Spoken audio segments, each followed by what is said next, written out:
It's close. It's Cormier, but it's close.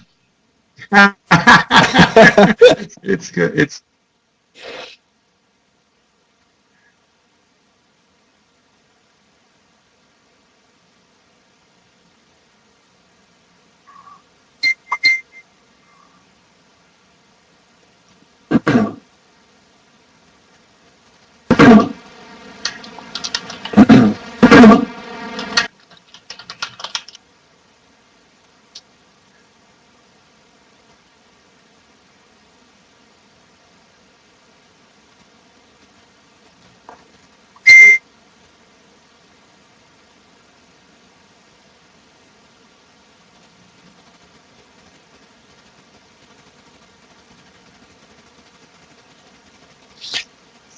Good universal time, Luna. Thank you for having me on. I'm doing. Yes, it's about 7 o'clock in Santa Fe. It's an uncivilized hour, but we're happy to be here. Oh no, it's my pleasure.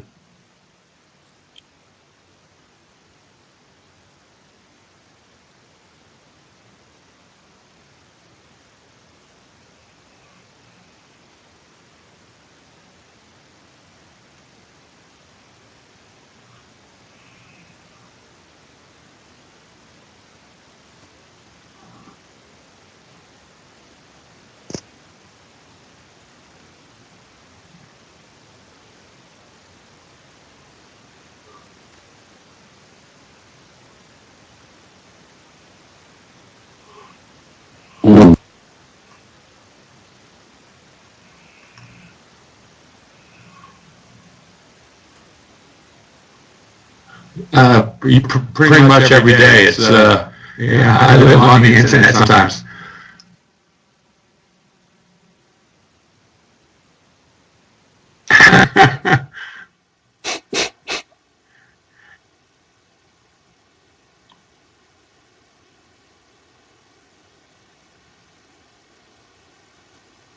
Sure.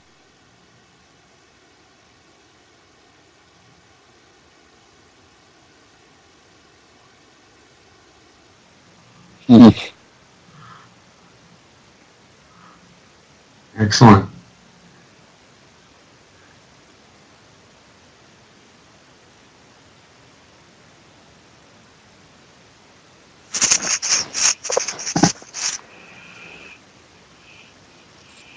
Just a guy. No. Thank you for having us on the show.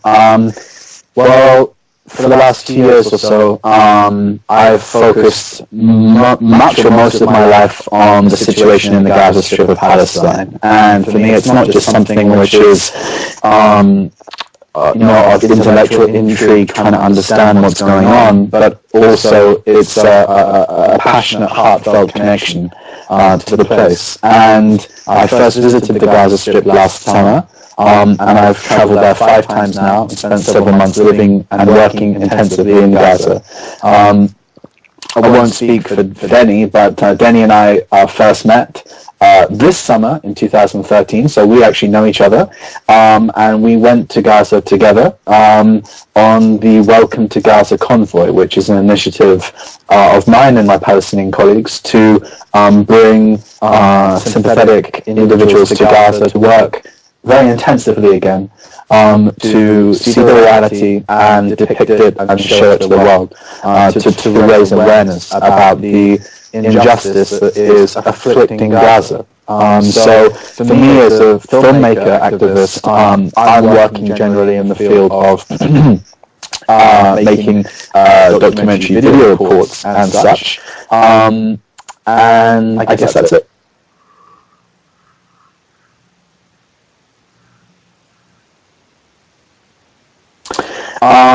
I think it was July 20th. Yeah.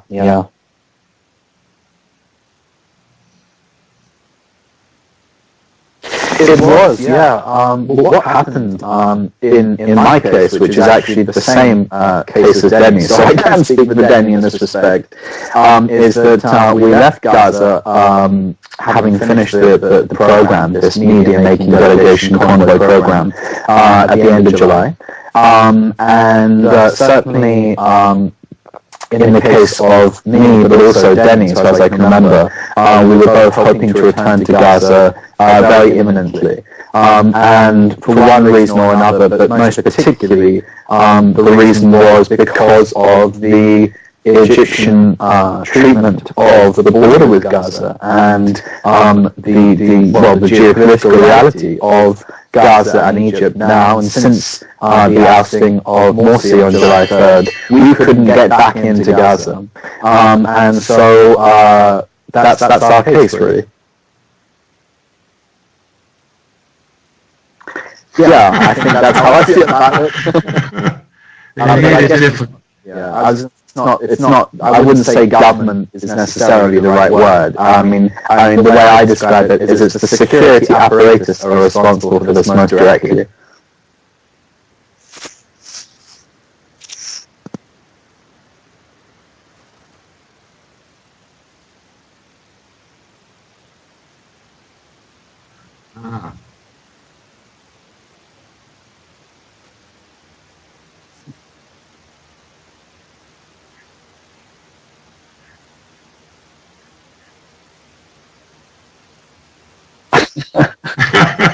No problem.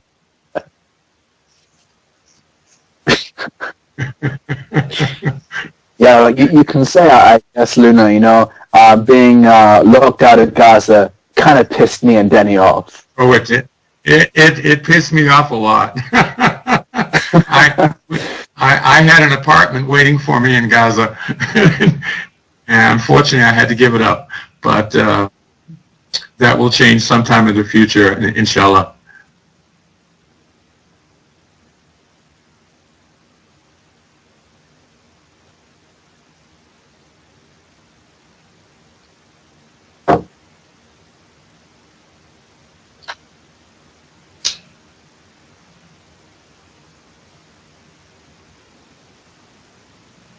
Yes.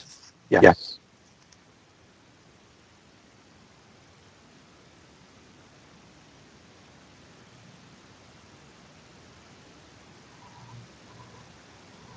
Yeah, I think. I feel quite passionately about this because actually I see it from an Egyptian point of view, and I have some sympathy for some strands of the Egyptian narrative in terms of maintaining security in North Sinai. I mean, the area has been a total mess and disaster for years. So wanting to secure a region next to Palestine, next to Israel, is something which should be a priority. In a way, I do understand some of the background to the Egyptian position. But, everyone knows and everyone could have predicted that there would be dire consequences for Gaza as a result of the destruction of the tunnels and the simultaneous closing of the border. I mean, it's just, it's a man-made disaster. Yeah. For years, Gaza depended on what was coming through those tunnels for a reasonable level of life. Those couple of hundred tunnels provided what wasn't coming through from Israel. Israel had put a good many challenges to things coming into Gaza, something as simple as pasta at one point in time, and chocolate, and other things that were really required for normal life in Gaza. They were shipping or allowing shipments to come through the borders from Israel, but it was hardly enough to supply the needs of Gaza, including building materials, which were heavily, they were stopped from coming in, and that caused great problems for Gaza when they were trying to rebuild after Operation Cast Lead and this past year with Operation Pillar of Cloud. So those tunnels did provide a lifeline. Actually, probably pretty good business for Egypt as well. Mm.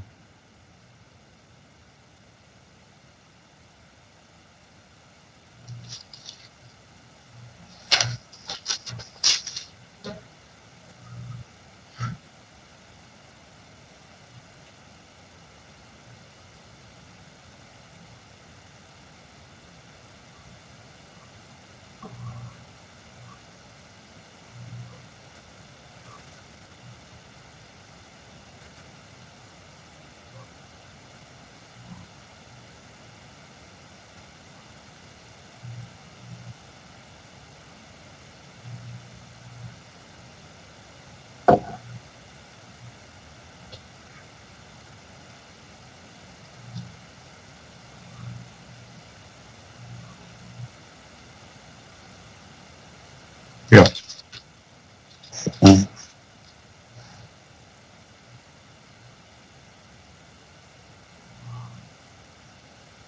Mm.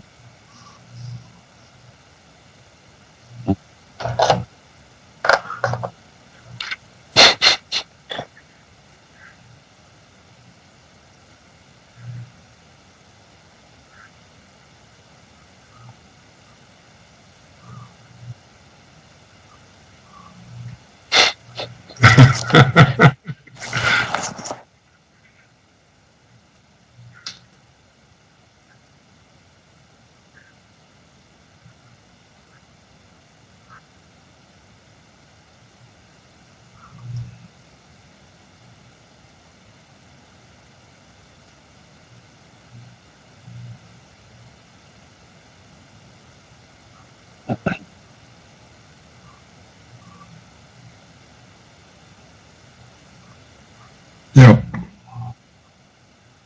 Mm.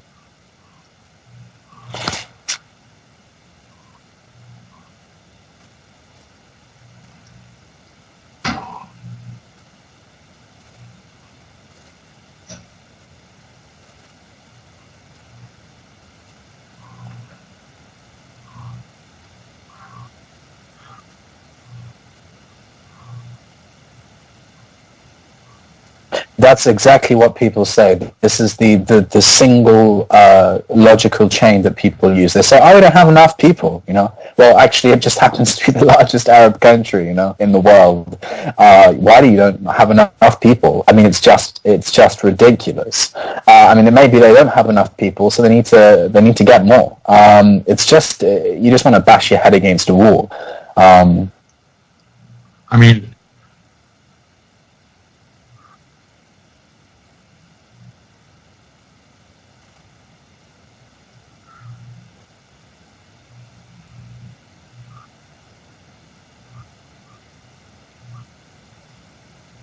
Mm.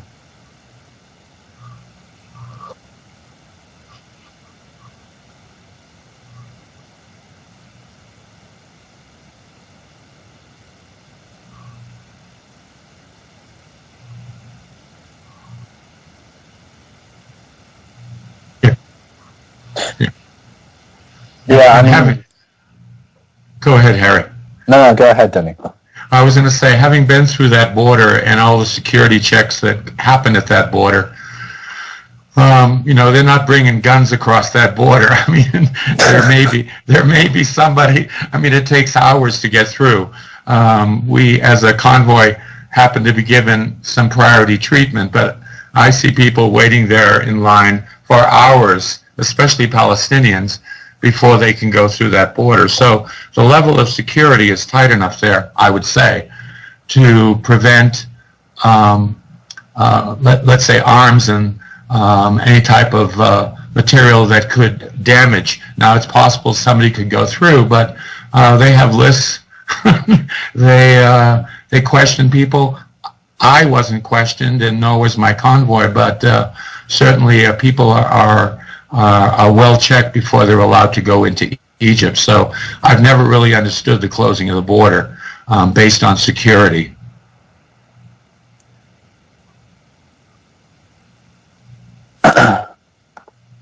People cannot hear. The person who is speaking now, we cannot hear the questions being asked. Just wanted to let you know. Okay. Looks like they can't hear you, maybe.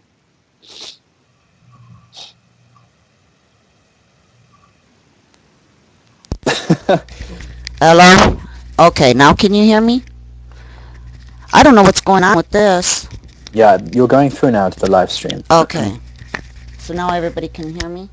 Yes, they say yes. Okay. Can I just say one thing, about the border? The thing here is, unfortunately, because of the culture of corruption, Palestinians have had to, those that can, be able to exit into Egypt from Gaza through paying people off. It's not.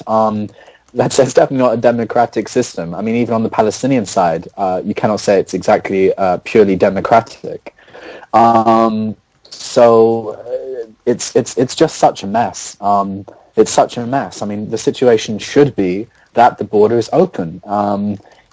It should be open for pedestrian and economic traffic, and that would be to the benefit of a very poor region of Egypt, the North Sinai, and to the benefit of Gaza. But there are so many details to the animosity towards Gaza. The feelings of, in a way, almost hatred of Hamas and of, Islamist manifestations of control. And even it's got to the stage where some Egyptians are ready to articulate, or trigger happy to articulate, that it's just Palestinians' fault. It's not even the Hamas government. It's just Palestinians. They're terrorists. And that, I just said a moment ago, wants to make me bash my head against a wall, but it really does, because Palestinians in Gaza are getting it from both sides now. And really things have got really, really worse. I think, just one political note, of course it was not wise for the government in Gaza to in a way kind of marry Morsi, because now Morsi's gone. They've now had a very ugly divorce with Egypt, and that's bitten Gaza on the arse. Right. Well, the thing is that you know as well as I do, especially within the West, people will know that if it's one person's fault, it's everybody's fault. You know what I'm saying? Like, it's just in the Western world, that's the way it is. So that shows me a little bit that these governments between Nutty Yahoo over on one side and then CC Bend over on Egypt's side are listening to maybe Western governments. You know what I'm saying? Yeah. And trying to cater to them, because the fact is that and I hate to say it this way, but this is the way it is. You two know as well as I do is that the governments sit there and play a whose balls are bigger game, while there's other people suffering. And exactly. I don't know. It needs to stop. People. When does. It does start happening, then people need to start voicing, because no matter where you are, because it does affect us. It does affect us. It affects the whole world. People might say that the United States it rules the world, or Russia, all these bigwigs. No, it's not. It's the Middle East. And when it comes to the Middle East and things happening there, the whole world gets really fragile. So the people need, they need to start speaking, not be rowdy or whatever, but just speak on behalf of each other. I'm amazed of how Gaza's not coming up as much. You know what I'm saying? There was other things here in the U.S. that are really lame that were coming up, as people are having a hard time in the cold, snowing in the Middle East, and these people suffering like that. Well, the reason why, sorry to talk again, I can't stop myself. No, it's okay. But the reason why is because, according to a commercial or a corporate news definition of news, it's not news. Palestinians are suffering in Gaza. Who wants to hear that? That's what the editors think and say. that's what people think. It's totally cold. It's stone cold. Yes. In the mainstream media, when they do cover it, it's like this big, you get people. I had people in Israel tell me, well, Pollywood. And I says, well, you all should know. I mean, you learn from the United States, my country, so yeah, I'll admit that. I said, but the thing is that you need to start listening to the people instead of having your face in your TV all the time, because you all know, you've been there. The media portrays whatever the governments want it to portray. And if you don't listen to each other and they can't get along with each other enough to speak with each other, I mean, the internet is a big place. I've seen a lot of little cyber fights, about topics, but that's what needs to be done so we can understand each other. So I'm hoping. Go I was going to say, if it wasn't for the internet, I probably never would have gone to Gaza. Listening to the mainstream media, I had no business going to Gaza, and even in discussions with family and with friends and with co-workers before I made the trip with Harry and the others, it was like, why would you want to go there? I mean, it's, you're going to get bombed, you're going to, I mean, the level of disinformation was extremely high. And yet when I arrived in Gaza, I said, this is not what I was expecting. I mean, the internet did allow me to know a great deal about Gaza before I got there. Connections with people who live in Gaza, students, mothers and fathers, all kinds of people that I met were giving me a totally different picture of Gaza. I remember watching Anderson Cooper reporting live from the top of a building during Operation Pillar of Cloud, and saying, "Oh, I'm not sure that I really want to go there," and yet at the same time I did. But again, the level of disinformation is very, very bad. I was speaking with an activist yesterday who was concerned about going to Gaza because he wouldn't be able to take photographs because the Israelis that were in Gaza would prevent him from taking photographs. And I said, there are no Israelis in Gaza. But he didn't really know that. So this information is, or lack of information, period. I don't know about, I think all three of us probably depend on the internet to really know what's going on. In my case, that is 5 or 6 minimum chats a day with people who live in Gaza City or Khan Yunis or Rafah, who say, this is what's going on. Help us. Is anybody listening? Right. Is anybody listening? And it's pretty sad that, I mean, it's cool that we have this and people are able to do that, because I mean, I can start a Twitter storm within seconds, and people having to help people this way is good, but it's sad that we do have to do this when we've got mainstream media that could do this, and help. When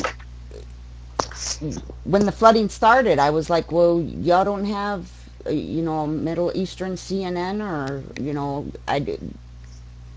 we tweeted out to a lot of media. We had a Twitter storm for the mainstream media, wondering why they weren't covering it, I mean, I just changed this over, guys, to the video screen so that our viewers can see. Oh, yeah. Yeah, I can see that. So that our viewers can see the flooding in Gaza.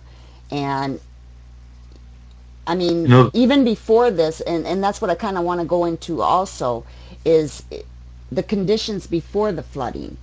I mean, this flooding just made life in Gaza and the Gaza Strip worse. To our viewers that are not really familiar, the Gaza Strip was limited on to electricity and fuel even before this flooding started, because of the blockade on both the Israeli and Egypt side. so much to the point to where they had to shut their power plant down. The flood didn't make the power plant go down, and that's what I want to ask you both, starting with whoever wants to answer first. What do you think of the fact that when the mainstream media does come up, or people who just want to try to ignore or pass the issues in Gaza by, are bringing this flooding up and totally forgetting about what was going on even before the flooding? What are your thoughts on that? Well, go ahead, Harry. Yeah, no, I was going to say, for me, I mean, it's unfair. Unfortunately, it's what I said before, that it's not news, so they won't cover it because they assume that people already know that there's a blockade and that there's a resource, electricity shortage, and etc. And it's so difficult and frustrating for me because I just want to talk about the political reality, because we know that these humanitarian crises, these resource shortages, this economic squeezing is a man-made disaster, and we can point the fingers.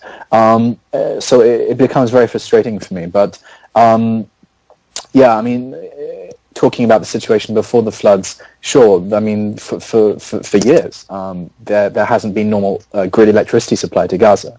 Depending on the neighborhoods, maybe you have it better or worse, and there are schedules. So at least people can usually expect when the electricity will come. Sometimes the schedules are pretty weird, and it's difficult to work out why the authorities or the electricity authorities have chosen for these particular times. But the point is that when things are a bit more regular, at least you can try and build a life and a schedule around the restrictions. But what's happened in the last 5 or 6 weeks with the fuel shortage and the electricity power station shutdown is that basically life has stopped. And just forgetting the practical and the logistical, this has basically hit people over the head in terms of a morale knocker.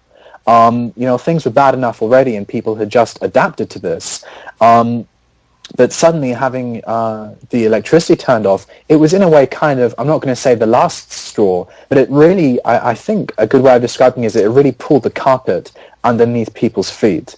And people have been trying to battle with that reality, battling with depression. And generally the population is already depressed enough, as any population would be under the circumstances. And with all of the medium and long-term effects of the warring and the economic gloom, people are suffering from traumatic stress disorders. And then there are these, pronounced crises like we've seen in the last couple of months. Yeah, it's, I just dealing with people on a day-to-day basis in Gaza. I'll give you a typical example. A friend of mine who's 27, he's a grad student, he has a son, a baby, and wife, of course, and they have no refrigeration for probably 80% of the day.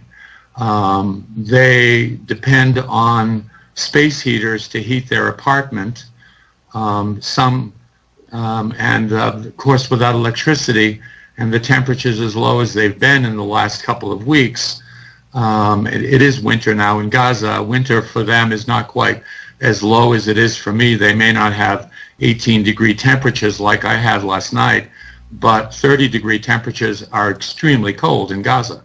So you're trying to raise a child, and you have no electricity.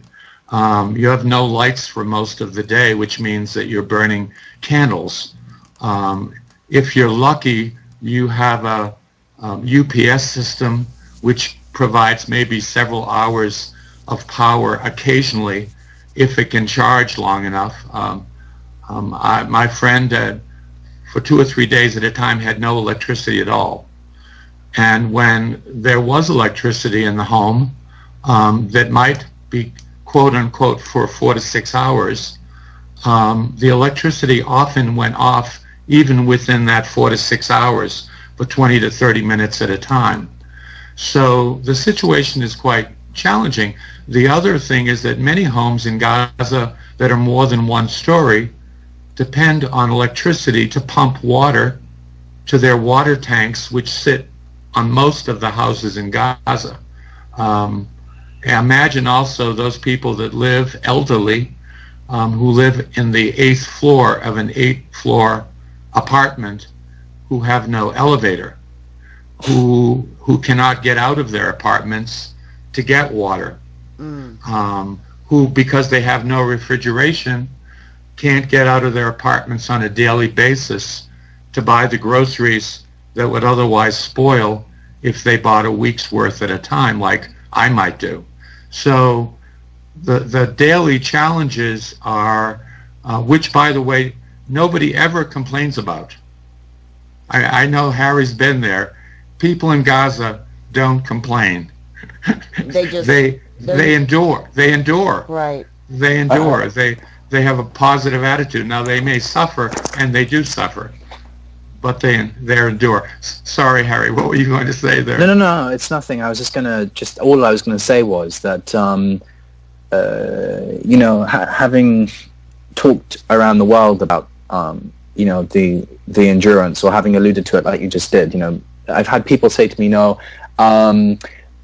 things like it's because they're Palestinian, their brains are wired specially, that they don't complain, or because they're Muslim, their faith prevents them from complaining, and various bits of analysis and etc. And I think there's truth in all of these bits of analysis, but for some in Gaza, for them, they feel that it's just a matter that they're humans and it's just a survival mechanism. And yes. I can see that. If you complain about everything, your mind will break down. Yes. So in a way, it's kind of just a human thing. I feel. Yeah, I do too. I'll tell you that when I talk with Gaza on a daily basis, one of the first questions out of their mouths is, "How is your health? How are you doing? Are you getting sleep?" The people that I know and love worry more about me than they do about themselves sometimes. And it's kind of a unique situation that blew me away when I first encountered people in Gaza on the ground as well as on the internet, is that, geez, they're worried more about me than I am about them some days. And it's easy to love people like that, it really is. Yes, I know. I have a friend there close to the Israeli border, and when I speak with him, it's like I can hear, drones or jets going by, and I'm going, "Is everything okay?" And he says, "Why are you so scary? Don't be scary." He says, "This is normal." He says, "I can't sleep if I don't hear it." He says, "So let them just go." When Harry and I were in Gaza, we stayed at the Adam Hotel, which is a hotel that is on the beach in Gaza, and fairly central. And on the second day that we were there, I woke up early. We would generally wake up in the morning and gather and have breakfast and have a discussion about the filming work we would be doing that day. But nobody was up, just myself. I woke up very early and I heard explosions that kind of frightened me when I heard them.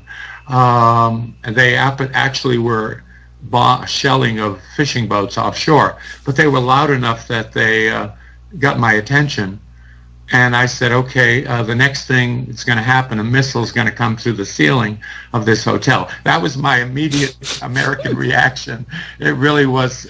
But then I looked out the window and I saw a couple of hundred children and their mothers playing on the beach early in the morning right outside the hotel. And I didn't see the mothers screaming for their children to get out of the water. It was it was a normal fact of life for them, When I interviewed Hannah Shalaby, the famous female Palestinian hunger striker who ended up being exiled to Gaza, I think that was last year, I can't remember now. Anyway, yeah, it was last year. And while we were doing the interview, there was an airstrike probably about 400 meters. No, it wasn't that close. I guess it was within 1 kilometer, let's say. And it was so loud that her windows, her curtains blew in, like not totally off the wall, but they blew in, like a gust. and it was so total shock to me. It was one of the first times. This is way before the war, actually. So this is one of the first experience of an F-16 payload being dropped on Gaza that I'd seen, and she literally didn't flinch. And she carried on talking in the interview. I was like, guys, like, what's going on here? You know, like, we have to stop. And it was like, no, just carry on, you know. I just couldn't believe it. Yeah, I haven't been to Gaza. I wanted to go to Gaza with you guys, actually. And that I couldn't do it. It wasn't possible. But I know when I first got to Egypt, I was doing the same thing. And I'm from, like, one of the most violent cities in the United States, and when you hear a boom, you just duck and weave, you know.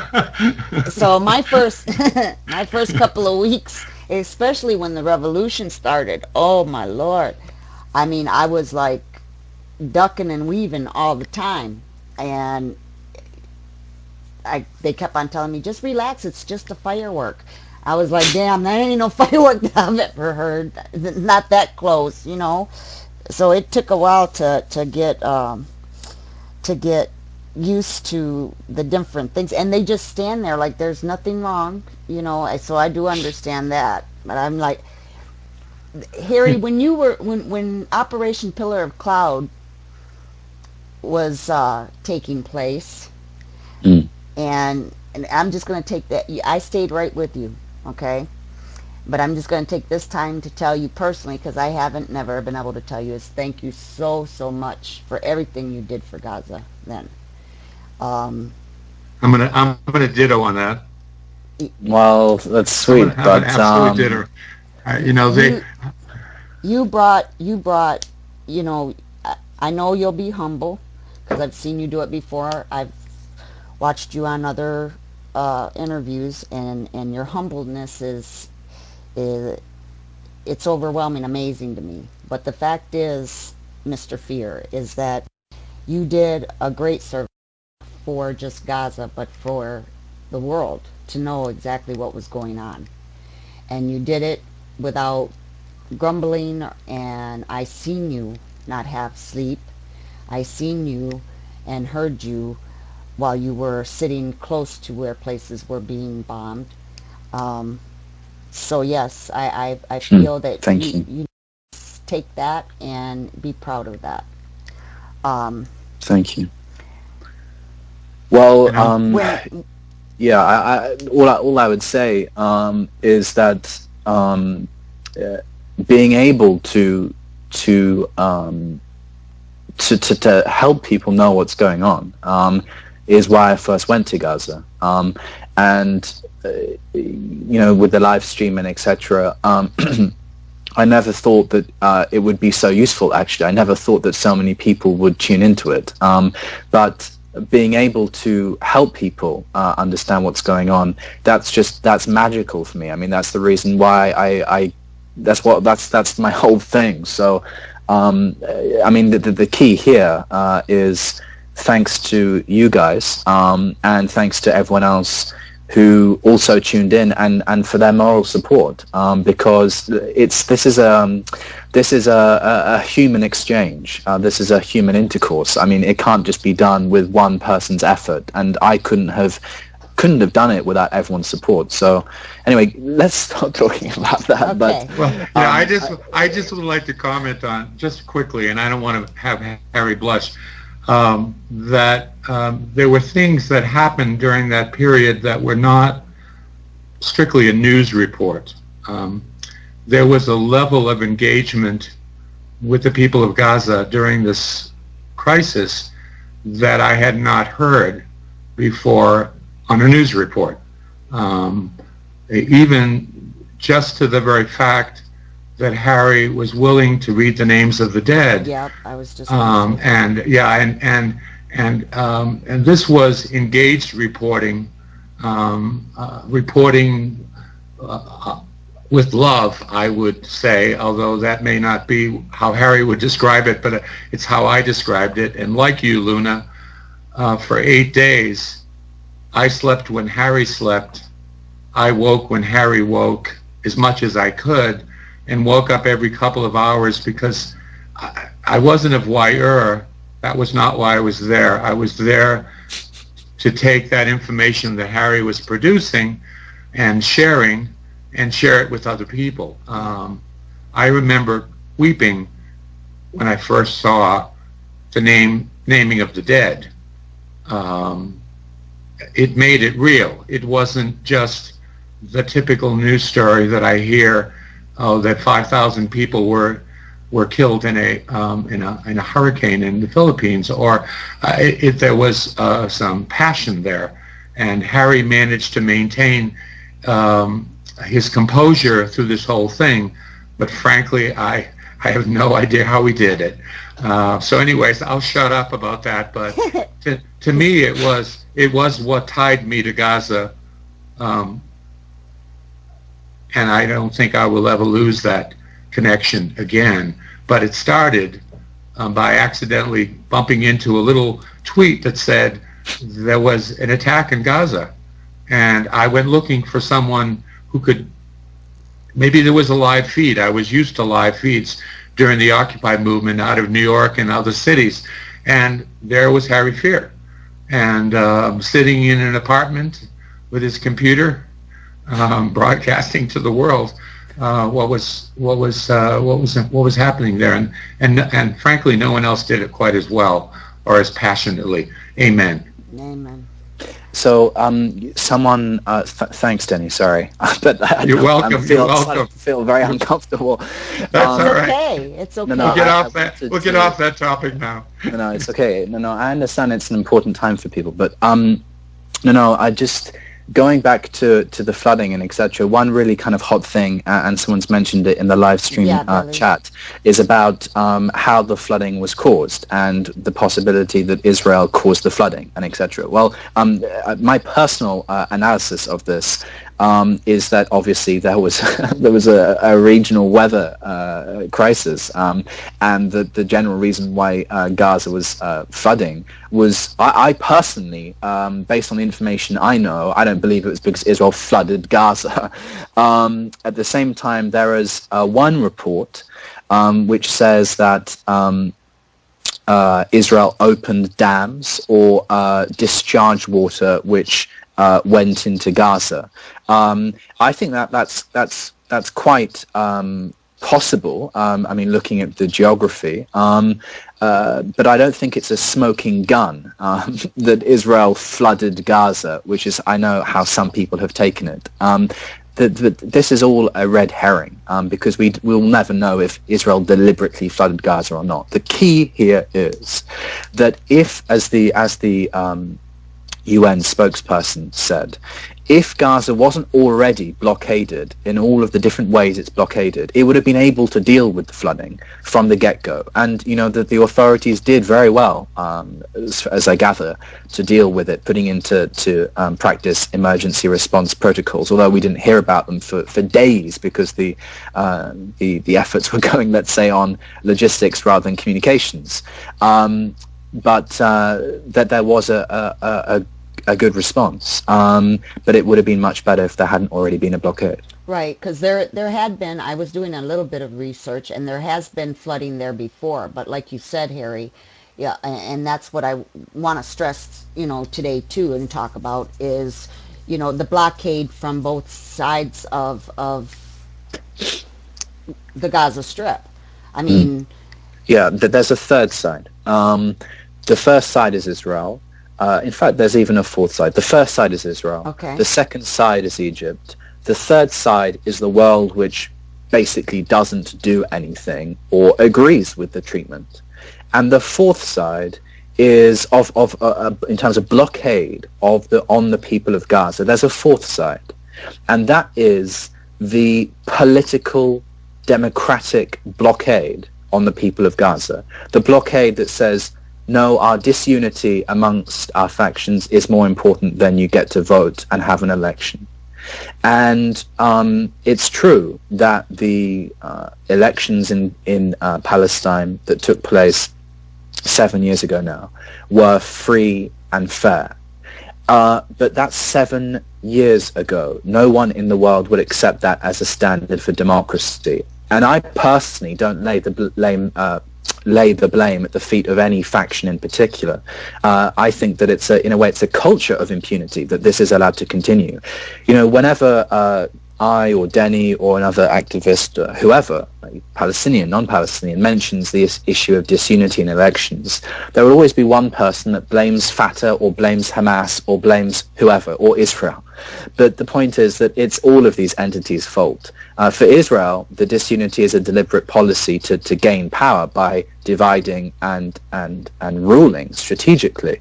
But I find it very frustrating that Palestinians are living in a really multi-dimensional blockade. It's not just this physical, economic one, it's also this political one.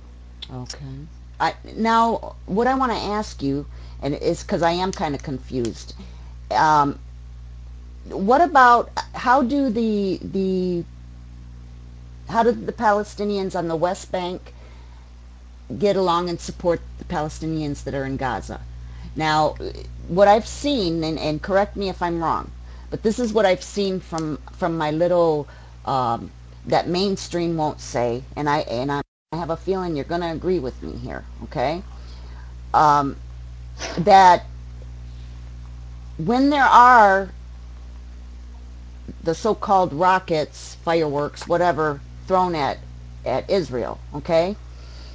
When something like that happens and they're not actually clashing or anything from the West Bank, do they support each other? Like, say, if something happens to Palestinians over onto the West Bank and bulldozers are taking people's homes, will the people in Gaza react to that? I mean, how is their relationship as far as solidarity and support for each other? You know, I can speak to this a little bit because I've had discussions recently. I needed education about the various factions, and I didn't want to get it off the internet, so I spoke with people who gave me information. I think on a people-to-people level, there is some solidarity in being a Palestinian, in being in the same situation, although there's a different set of circumstances at play in the West Bank than there are in Israel. I mean, the people in the West Bank are living among Israelis, and there are soldiers there, and there's quite a challenge to living normally. However, I think it's, as Harry said, it's more in the politics where there are the greater differences. The struggle for power to lead the Palestinians is probably as great a factor as any. I've not had the opportunity to go to the West Bank, but I've met people in the Hamas, in the government, in Gaza. You know, I don't have an answer. I'm not a politician. However, I think that the people that I've spoken to would hope one day that there was some unity between the West Bank and Gaza. I don't think there's a hate relationship at all on the people-to-people level. Matter of fact, many people in Gaza have relatives in the West Bank, and they can't visit them easily. If you're over a certain age, you don't cross the border. If you're under a certain age, you don't cross the border. The restrictions are horrific. If you're about ready to die, you might be able to get across the border a lot easier if you're lucky. The restrictions are quite intense. So the ability to communicate on the internet or by telephone and other means is okay, but your grandfather may have died on the West Bank, and your chances of going are slim to none. And so I don't think the people have as big an issue as they do with the fact that their governments aren't speaking to each other. And of course, that plays right into Israel's hands, divide and conquer. I'm saying this very simplistically. there are people that could talk for hours about the political situation and do a much better job than I could ever do. Someone said the other day, I saw a quote, it's not a matter of one state or two states, it's a matter of people. And the political issues kind of get in the way of normal life in that part of the world. Okay. I think there's very, very good unity between the West Bank and Gaza. Forgetting the factional, as Denny said, and looking at the people, there's very, very strong unity. I mean, you know, there are weekly demonstrations in Gaza for the prisoners issue, and of course there are no Israeli prisons in Gaza. That's an issue which is certainly geographically more tied into the to the West Bank, once or twice I've been asked to give a talk in the West Bank about Gaza, but I think that's fairly exceptional. I mean, I joke about it in a sense, but I think generally people know exactly what's going on. And if you look at the general culture of connection between the two territories, the West Bank and Gaza, it's, I think, to me, certainly in terms of the popular conscience in Gaza, people absolutely know what's going on in the West Bank, and they feel it as much as if it were in Gaza. That's the key. So I think it's an absolute connection, and it's more than that, because when let's take one example, when Obama visited Israel, for example, rockets were fired from Gaza into Israel. If something happens in the West Bank or in East Jerusalem or in Israel, which the militant groups in Gaza take exception to, they will fire rockets, regardless of whether anything's changed in Gaza or not. So there is still that kind of connection with the universality, I guess. Right. That's what I was pretty much thinking, because I noticed that, if something happens really bad in the West Bank, then I've seen a little bit of reaction, or not a little bit, but I've seen reaction at certain points in times. That's why I asked that question. And my question was more not as far as the political governments, because like I said before, this activist right here, she don't like the way the governments act, any of them. And I tell them all to go to hell, So basically what my question was is for the activists themselves, or just the people. And I guess from hearing you both, from being there and seeing it, that I'm kind of right in my thinking, that they do and sometimes do respond to each other's suffering, which is a good thing. I think, I was just going to say, I think that what I've heard from my sources is that there would be a desire for unification at some point in time.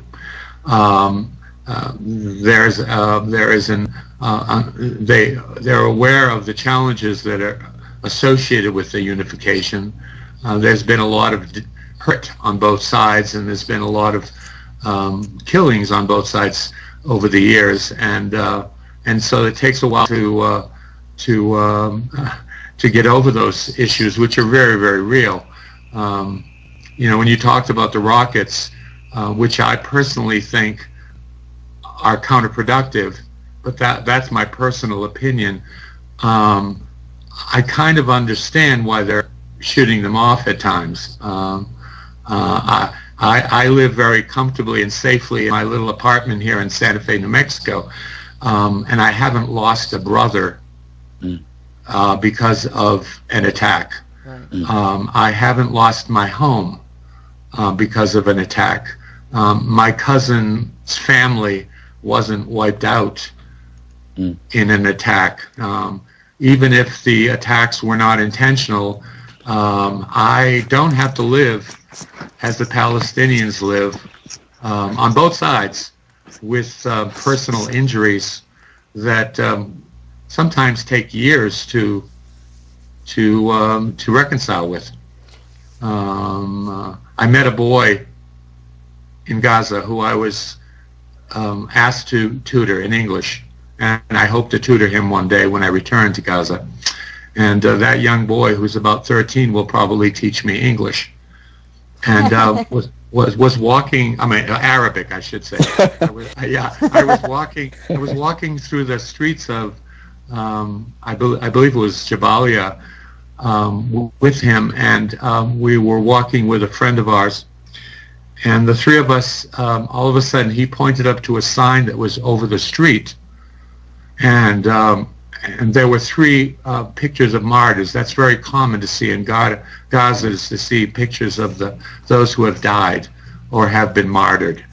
And he said, and I knew that he was an orphan, and he pointed up to the one in the middle on this huge banner in the street and said, "That's my father, Denny. That's my father. He was a martyr." And you know, I want to be a martyr like him one day. Yeah, that is not what I wished for him, and it's not something that I would hope he would have. I'd like him to grow old with children surrounding him. Exactly. But the reality is that that particular situation had a massive impact on his life.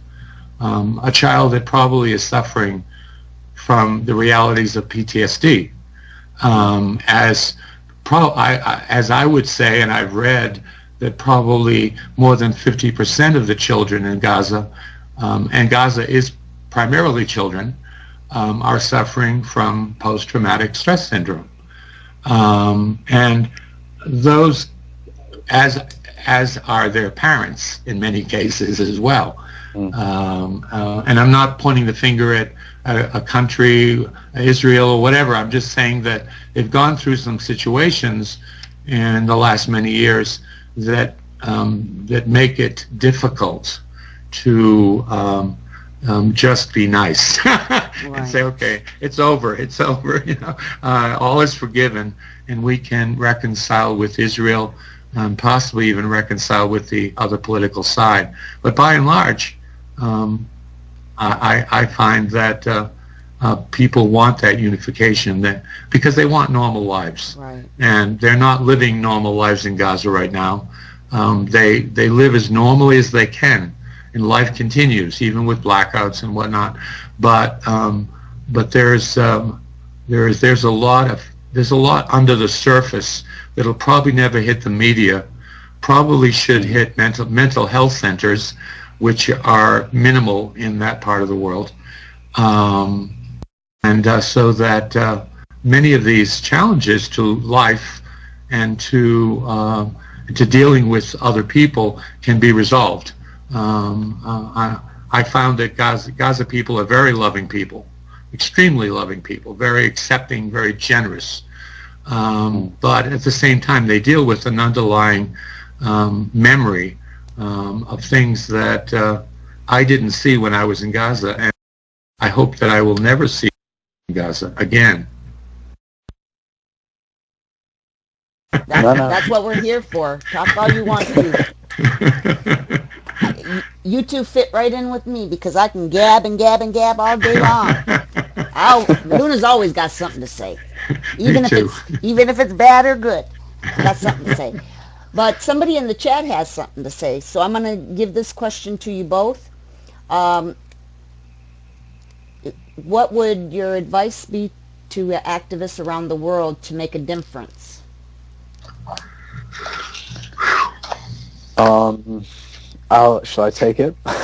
So you can start, Harry. I'm going to try and hit it for 6, Denny. The answer is that the most important thing is to accept that something has to be done, and that we all have a responsibility to do at least something, and that it's not an option to turn off. It's not an option to sink into passivity, inactivity, and despair. It's not an option. And there are many different things that we can do, including increasing awareness and reducing the stigma and the taboo and the stereotype surrounding Gaza. And that itself can be done sitting in an armchair, as I often say, on the social media. And I think particularly in the US, where there is definitely still a way to go in terms of combating the very simplistic images that people have of what's going on there. I mean, they don't even know where there is when it comes to Gaza, right? That is really useful. I think in Europe, people already are basically fairly developed in their sympathy towards the Palestinians, but often there's the "but what about the rockets" line. So it's different in different places. Social media is very important, but I feel that if we're to make a real change, there has to be organized campaigns. And one of the most obvious ones to mention is the BDS movement, which seeks to morally separate and exceptionalize and denormalize Israel for its actions, which is a fairly basic but obvious thing to do. Obviously, most people aren't doing it, and we hope that more and more will. Another thing, though, that I feel passionately about is bringing, in as much as is possible, bringing the issue of Palestine back into the fold. And I'm not sure what capacity there is in the US to do that, but certainly in the UK or Europe, there really ought to be election time red lines set about policy towards Palestine and Israel, and it ought to be politicized in our Western democracies, because unfortunately this is not just a micro issue between Palestinians and Israelis. It's obviously not, most obviously because of America's support and British support. So this is unfortunately a global issue and responsibility, and we all have to do what we can do and be innovative and strategic and smart about what we do. It shouldn't be an emotional experience. It should be a helpful experience. Exactly. For as far as, uniting as a one hand of activists, even activists here, I'm sorry to say, but living 2 years in Egypt through the revolution there, and then coming home, and it's, how do I want to say this? Because I don't want to say it rudely, but I want to make a point. I come back and I tried to be into the Occupy movement here, okay? And I brought with me, because I lived 2 years of Egypt, and it was just like there was most of the occupiers were not wanting anything to do with Egypt. You know what I'm saying? We're working on this, or and that's fine, but we got to multitask here, You have an organization here that you say has inspired you to start a movement of your own a year later, and they're still suffering. So can we put them in every month or once every 2 months or something of this sort? And there was clashes at that time, and I took it really, really personal. But then I started understanding and seeing, the shit that's going on here in the U.S. too. And the thing is that, the United States, our government tries to make us look like we're all that, and we, have it made as far as freedom and rights. But the truth is that little by little, more than what Americans really want to acknowledge or admit, our rights and freedoms are going to hell because nobody will stand up, long enough. And so the one hand, I think if I would have never been in the Middle East, I wouldn't have really understood what one hand is. I was going to say I was heavily involved in the Occupy movement, not just in Santa Fe, but nationally and internationally, probably as a helper in the spreading of data and spreading of news from one to the other. But I wrote something yesterday is that the Occupy movement was pretty heavily geared toward U.S. issues, whether they be financial, political, social, and although there was connection with the international community, it was fairly much an inward-looking, inward-gazing kind of movement in the United States. Now, there are there are exceptions. I know many people that were extremely international focused during the Occupy 1 year, but it was a challenge. When I returned from Gaza, I was kind of in culture shock a little bit because I was heavily invested in Gaza for 3 weeks and actually heavily invested in Cairo, where Harry and I stayed waiting to get back into Gaza for 3 weeks. We stayed about a block from Tahrir Square, and the experience was definitely a life changer. But there is a really lack of knowledge in the United States. I mean, you asked the question, what can an activist do? I tend to be a social media activist because, unfortunately, thousands of miles away from Gaza, and Egypt and Syria, which also we could do several programs about. I mean, but I was like a fish out of water when I returned to the United States, realizing that most of my connections in social media were suddenly in Gaza and in Europe, and I rarely got a comment on a post that I would make about Gaza from my own friends and activists in the United States. It was initially a little bit discouraging, but I say, well, that's one of my jobs, and one of several other people's jobs is to build awareness. I was at one point in time, a friend of mine said, you know, your Facebook page is sort of like the Gaza Gazette. And I said, you know, well, somebody's got to do it, you know, and I'm one of many. There are many really inspiring activists in this country, some of whom I know, some of whom I have yet to meet, but only know their posts. But I'm just going to jump out of that a little bit and say that something that can be done is people-to-people contact, which I find extremely important. After Harry's marathon 8-day coverage of the occupation Pillar of Cloud, I really wanted to connect with Gaza, but you know, you're an American, and how do you go on Facebook and say to someone else, hello, who lives 7,000 miles away from you, or 8,000 miles, whatever, and really make a initial people-to-people connection? And then a young 17-year-old student from Khan Yunis got on the horn with me one night and said, hi. And I realized after that few initial conversations that maybe I shouldn't be so shy. I have Facebook, I have Twitter, I have the world of communications and Skype. Why don't I start making some friends in that part of the world? Yep.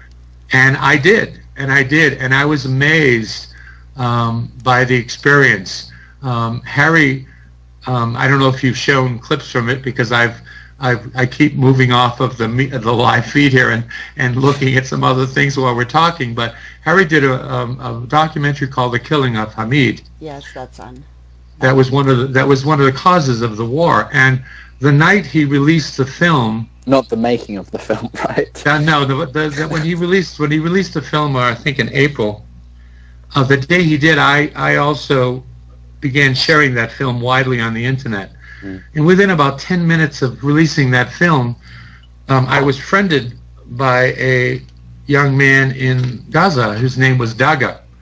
It didn't ring a bell with me that it might be connected to Hamid Abu Daga.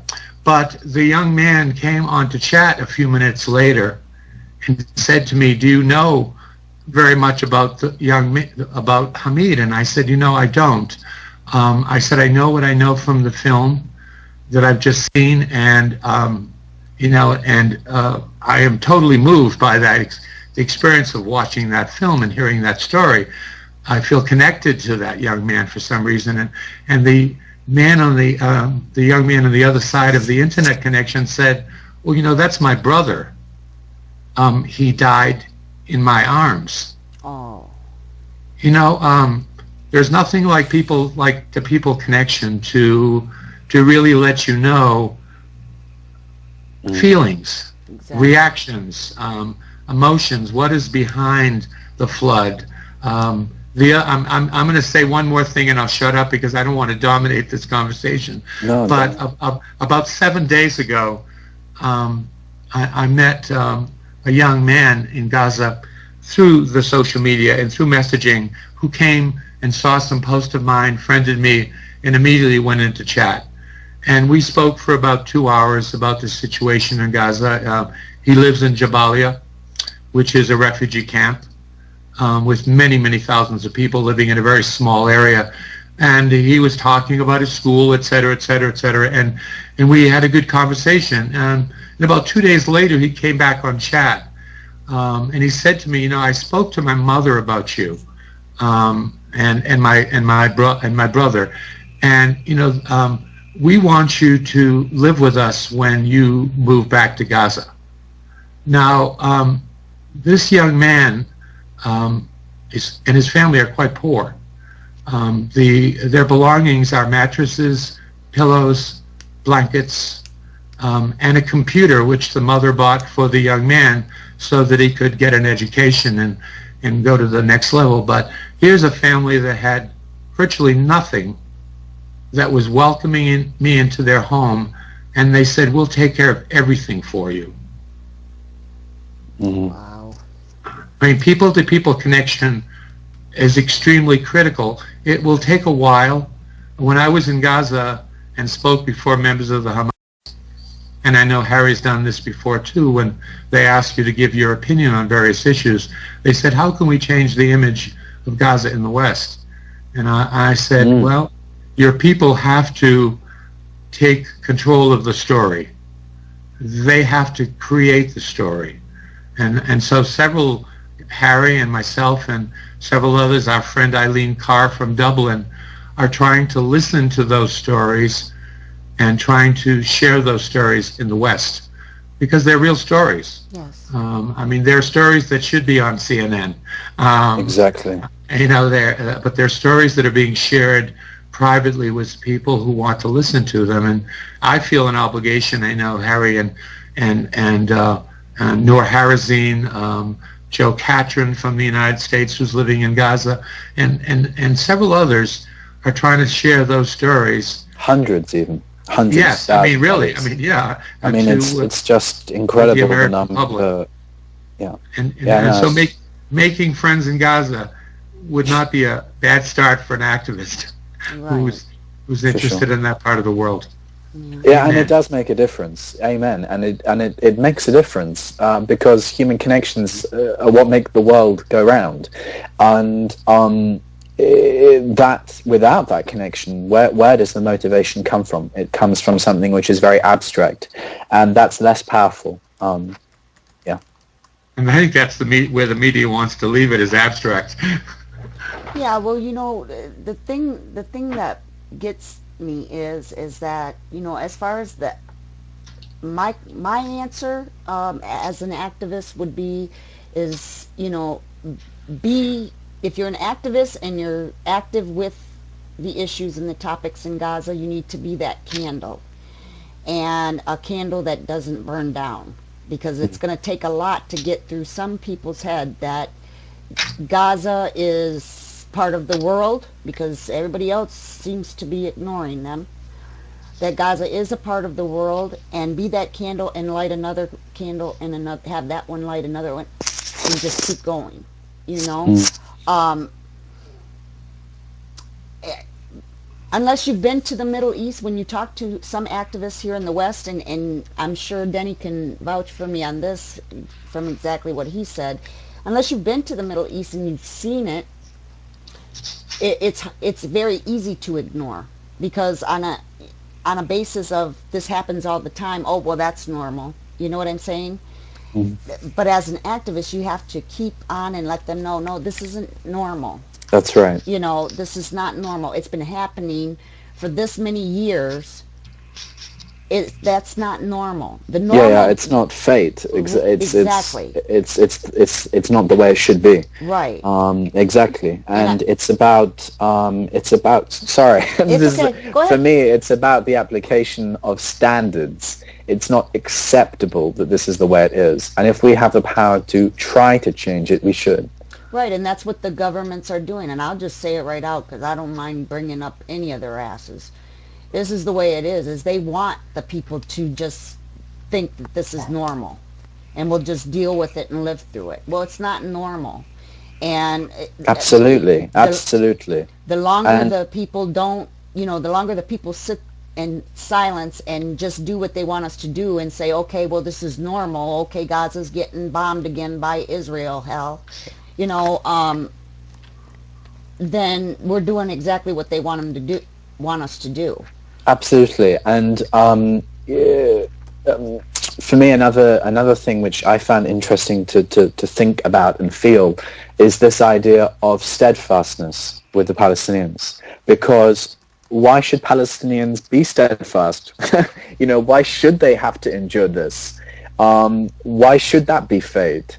And, I'm sure Denny and yourself and others I see on the social media, Palestinians posting, we have the power to change this, and we must rise up ourselves. And these kinds of concepts. And I find that really interesting because part of feeling the suffering is to try to understand and sympathize with how people are dealing with it and how it affects their hopes and the way they see the world and their role in it.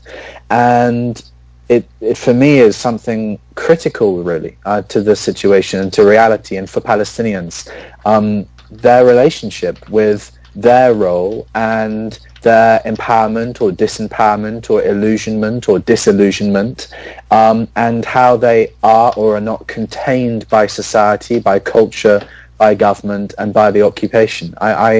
I think that we have to be sensitive about all of these things. And, there are some youth in Gaza who feel very strongly that they are dominated and kept in place by, a kind of invisible, I don't know how to describe it eloquently, but a kind of invisible brutality by the government of Gaza, akin to that of the PA security forces in the West Bank. And there are others who definitely don't feel like that, who feel that the government of Gaza are doing a sterling job in maintaining society and cohesion there. And so there are various different reactions at spiritual, psychological, and political levels. And in a way, I guess that brings me back to saying, well, it would be nice to know what the majority of Palestinians felt by having an election. Yeah.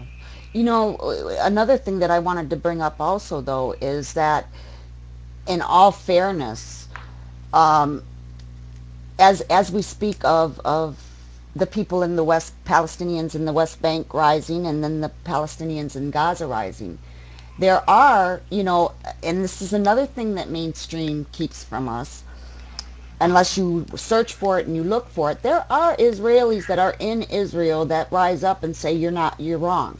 There just ain't enough of them to make the mainstream media. That's how I feel about it. That's my personal opinion. But out of all honesty and fairness, there are Israelis that do. There's few of them, but there are Israelis who do stand up and for the Palestinians and the misconduct. Yeah, I know I just rambled for 5 minutes, but Okay, I feel very strongly about this as well. Go ahead.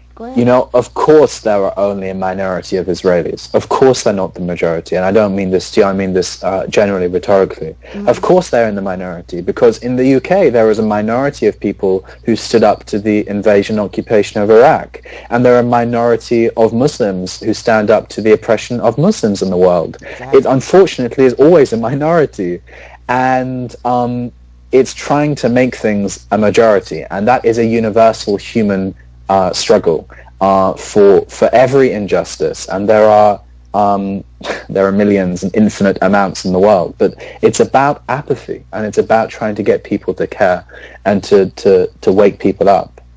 Well, what I've been doing also is that, with being as blunt and forward that I am, you know, I bitch out the Israel government when it comes to Gaza all the time, but I also do it to Hamas and to the other leaders of Palestine on the West Bank.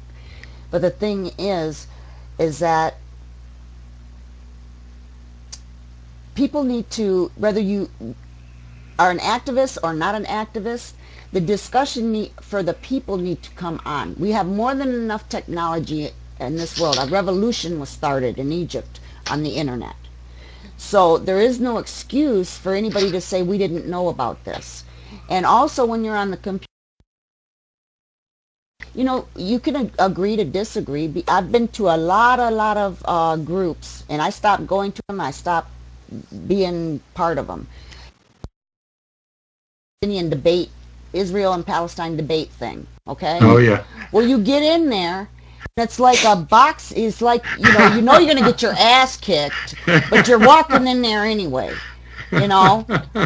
And I've tried this, and I mean, it got to the point to where I was getting messages of death threats and everything else. And I said, well, you better bring it on, because I'm like a cat. I got 9 lives, and when I get back up, you know, we might go, both of us go down the next time.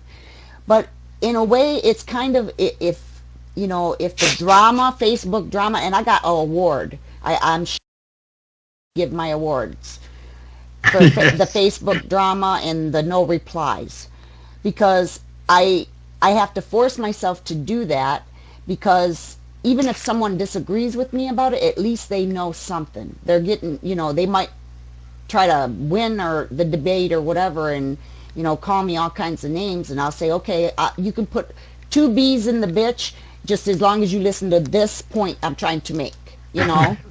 So as far as people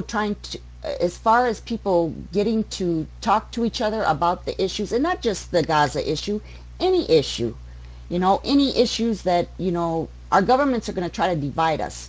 There's 2 ways of them doing that: race or religion, you know. As far as I'm concerned, all the saccharine stuff, that's a war tactic.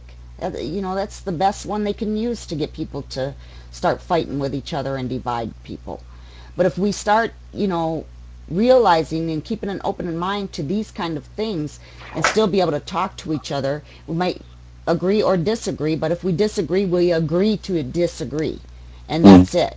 But we, at least both sides were being listened to. You know, you go away with knowing something that somebody else feels. This needs to start happening. I mean, and what we can do to campaign and encourage that, I'd be more than willing to not sleep for days on end to get it started. You know, what do you 2 think about something like this? I was going to say, you know, one of the things that I try to do, and I don't know about Harry, because that part of his social commitment I don't know, but I kind of avoid the hardliners a little bit, because although I do want to learn, I don't want to be attempted to be beaten down just for the sake of being beaten down. And what I'm learning here in the United States is that social media is changing. Let's, you know, just look at Facebook. And in my own experiences, although not every one of my roughly 1,400 friends, quote unquote, or many followers respond every single time I make a post or share something that I think is important that other people know, many see it. Many see it. And the use of social media for social issues is an evolving thing. This weekend, for instance, Harry and I and Eileen Carr from Dublin, who's a passionate activist for social issues, we spent several hours, I believe it was Saturday, and we went on a marathon, individually but together, supporting each other, to bring knowledge of the flooding to the mainstream media. And we did, I don't know, maybe 300 or 400 posts altogether during the day, at least to make an attempt to bring the news to the mainstream media. I mean, it was a little act. we 4 or 5 hours that we got involved, and we don't really know the full impact of that effort. We'll never know. Mm-hmm. But at least we make an effort not just to communicate, which I think all of us do. All of us spend a lot of time on social media. That's not all we do, but it's something we can do every day. We can't give a speech every day. We can't be invited to. We can't be invited, like as Harry will be invited to Malaysia very soon, and he did his world tour. We just don't have those opportunities every day, but we do have an opportunity to share the news as alternative journalists. Now, I'm not even going to say that I'm anything like a journalist. However, I can play a role of a journalist, much like you do, Luna. Yeah. Domingo. I mean, we can do, and we really don't know what the full impact of what we share is going to be. Absolutely, and often we don't get feedback, but we know people are watching, right? Yeah. Yeah, we sort of do it on faith. Yeah. Yeah. And we do get feedback, and most of us know now that it's not going to be an overnight change, but we do see changes taking place. Right? Didn't we even in the United States government is suddenly, although they're providing a lot of money, are questioning the potential of this having gone to an apartheid issue. And I mean, there is stuff happening in the United States right now, and it's not just happening because of me or Harry or you. It's happening because of a lot of factors going on. But one of those factors is that there's a communication of the fact that there's an apartheid state at work here, and if not truly fitting all the characteristics of, let's say, the South African apartheid issues of the past, there's something wrong. There's something rotten going on here, and I'll say it. And I'm not I'm not an anti-Semitic person. In matter of fact, for those that know my list of Facebook followers, 50% of them are Jewish. That have been significant parts of my life over the years. So my issue is not with Israeli people. It's not with Jewish people. It's not with the faith. It's with policies that have affected not only Gaza and the West Bank, but Syria, Jordan, Iran, many other countries. So I don't know where I was going with that, but I hope I shared something that might be helpful. Yeah. Well, the thing is a lot of people, we, especially in the Middle East, have always been, it's like a domino effect of each generation. Everybody is supposed to hate this religion or that religion or this, Israel or Palestine and I think we've come to a time that's going to start it up already, that the people are going to start saying, we want something more than just what our fathers and grandpa and grandma told us we had to do. That's true. That's true. We see that's wrong, and you've got a little bit of people that are starting to rise up and say, you're wrong. We don't want that for our future. And I truly have a feeling that there's something coming, and it's going to be a big change. And all these old timers who want to still keep up with policies that were back in the Jesus days are going to get popped in the face with the new generation of youth that says, we don't want this anymore. I don't want to, live and not be able to have any kind of freedom. You know what I'm saying? And I think we've seen that with Egypt when they started, and everybody was like, oh, well, the Egypt revolution is what started it. And I'm like, no, it's not what started it. It's not what started the rise. It wasn't even Tunisia. I said, if anybody out of any country or any people has been in an Egypt situation, it would be the Palestinian people. They've been like this since 1947? Trying to, this situation, as far as the young and the changes of thinking, I think is very realistic. If I look at Gaza specifically, with a 35 to 40%, it varies in terms of the statistics of the young people or the people who are employable not working, and the bulk of those are under the age of 25. These are people who want to lead normal lives, who want to marry, and yet they can't marry if they're not working. They can't marry necessarily if they're living at home. Most of them live at home. And they want more out of life than they're getting under the current situation. Although they may not know how to organize themselves, and they may never organize completely in Gaza, there is an underlying feeling is that, we want to live life. I want to get married. I want to have 5 kids.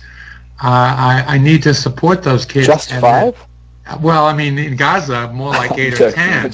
I mean, the families are very large in Gaza, and I have 14, and that's good. I was privileged to meet some of these families, and they love their children, and to marry in Gaza, to marry in the Muslim world is everything. Yeah. And to raise a family and to have children is something really major, and you can't do that. You also, some of the younger people, because of the internet, are being exposed to Western culture. Something as simple as the hip-hop culture, something as simple as the breakdance culture, which is exciting for them. It's exciting for them, and there are challenges to that because of the older thinking, and they're saying, well, kind of expand your thinking a little bit, because we want a place in the world. I love the Islamic world, and I hope to spend a great deal of time in that world, because I personally feel very strong about the family values that have been lost in my own country, the connections between people that I don't even feel. When I came back from Gaza, I felt like, whoa, the isolation that I've been used to is not what I experienced in the Muslim world. And I miss that. I miss that a great deal. But I think these young people, I think they will bring new light to this situation. And I agree with you. I think it's going to change. Unfortunately, I think we'd all like it to change tomorrow. I think my friends in Gaza would love to be employed. Well, I think what it is that, these kids are ready to go. These youth are ready to go. Oh, yeah. What they're waiting for is some of the, older generation to support that, and to get some kind of support. Because if they go on their own to try to get governments to really listen to them, what are the governments going to do? Like they do everybody else, kick you in the ass and send you, over in the corner for a few minutes. Especially in the Middle East, where they have to be scared to say anything, to tweet something or do something on Facebook. What they need is the activists and the people of the world to support them, to be able to give them the inspiration, the confidence to do it anyway, and say, if you do this and you exercise these rights and you ask them, we're standing right beside you in solidarity, and that's show important. it. And that's very important. If that doesn't happen, then they're not going to move on. They're going to go back and they're going to say, well, and I'm going to use my own experience for example. I came back from Egypt to the United States to tell my fellow activist people here and American people, the protesters in Egypt want you to do something to stop the aid in Egypt. And everybody just kind of looked at me, huh? I was like, can you ask, can we start some kind of campaign to stop the aid in Egypt? Well, what do we want to do that for? Because the activists in Egypt want you to. And they only asked for a year for it. But this is the kind of thing I mean. People need to start taking something that somebody says and actually giving a one hand, because the truth is, and I'm just saying this in general to all of our listeners, to everybody, the truth is that things might seem all fine and dandy if you're an activist within your movement now, but at one time or another you may need an activist from Gaza, or you may need an activist from the West Bank, or you may need an activist from the other side of the world. And when it comes your time to need for them, or from them, they're going to look at you and say, kiss my ass. What did you do for us? You know, we called, made a call out, and we didn't hear nothing from you. And now you want something for us? And that's the kind of attitude between people, just in general. It doesn't matter whether you're an activist or not. The world of people has lost empathy for anything.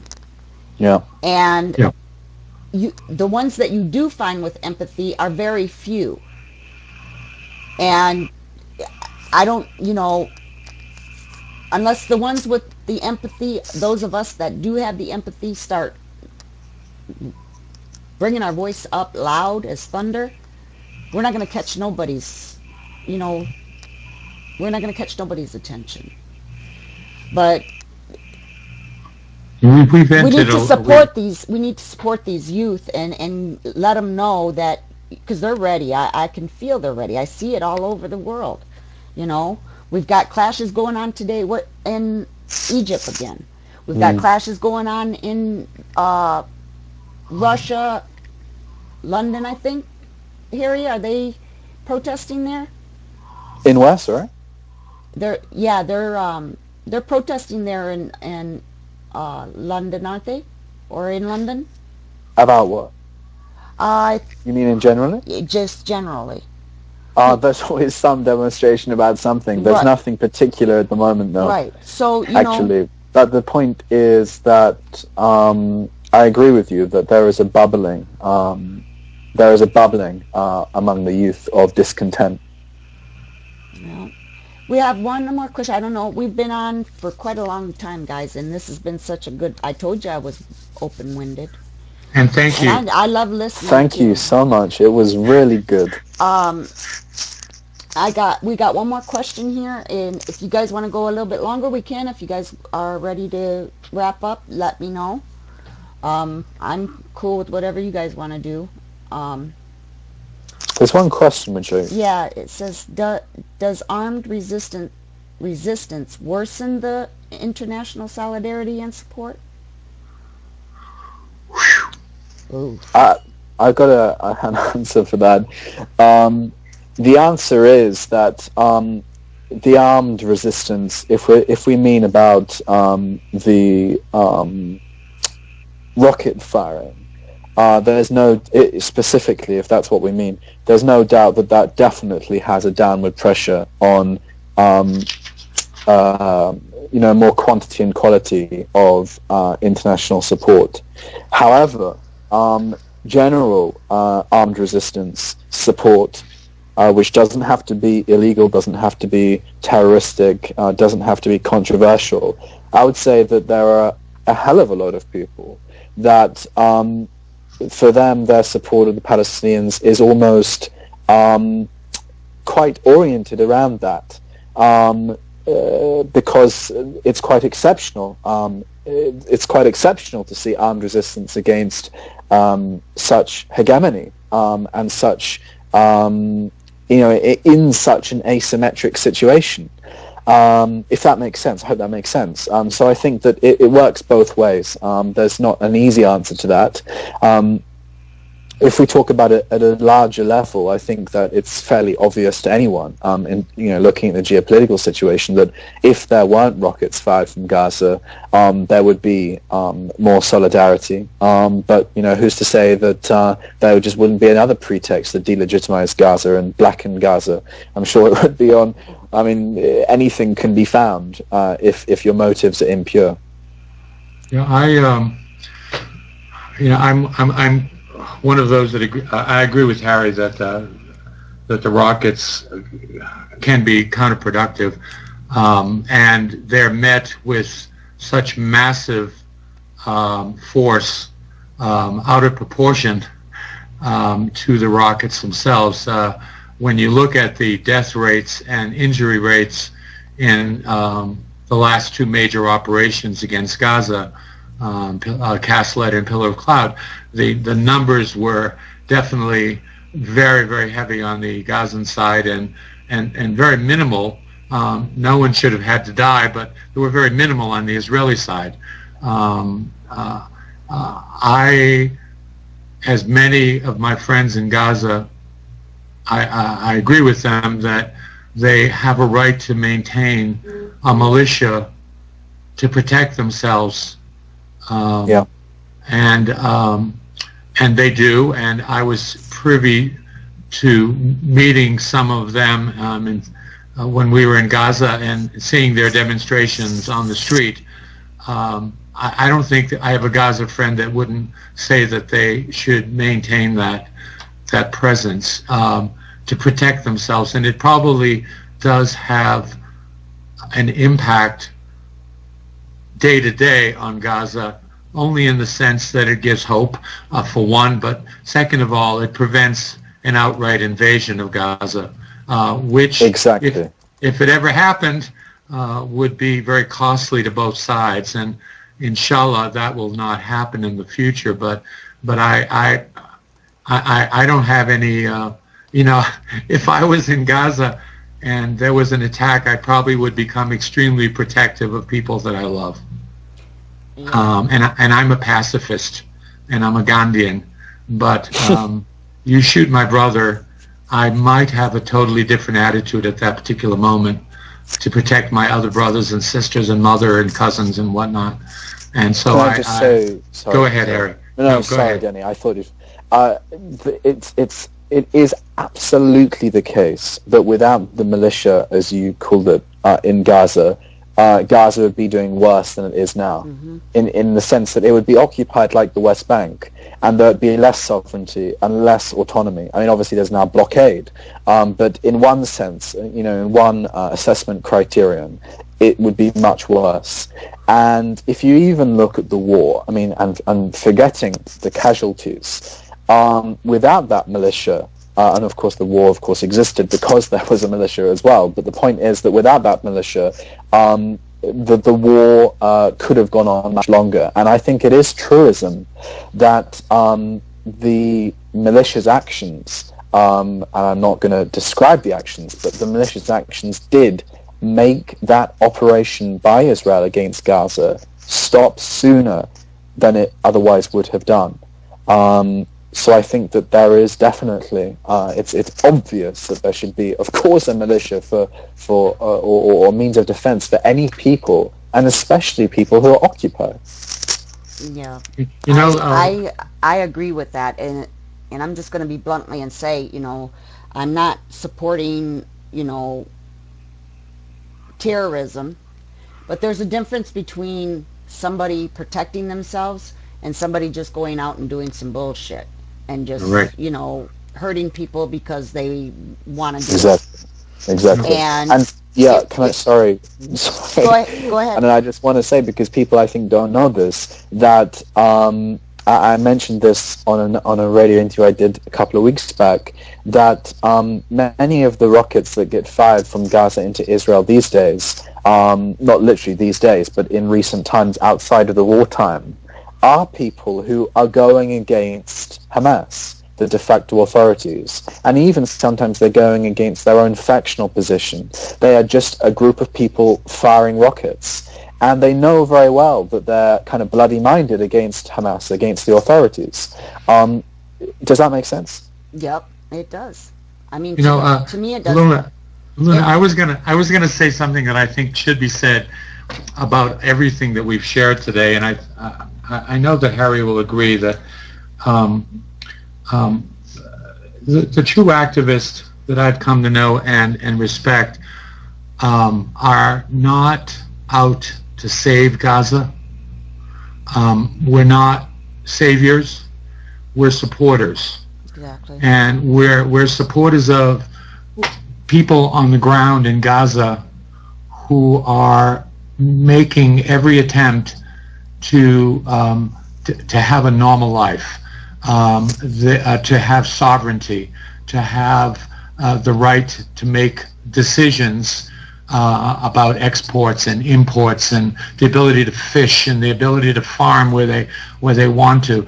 We're supporters, and frankly, I look to Gaza for cues on how I can support. And I know that you do, and I know that Harry does. And I think there are sometimes people that wonder if we have savior complexes. We don't. No, not by no means. No, we have fallen in love with the Absolutely. people who we know are quite delightful, a country that's delightful, a place that I could easily live the rest of my life, to be honest with you. And people would say, really? I say, really?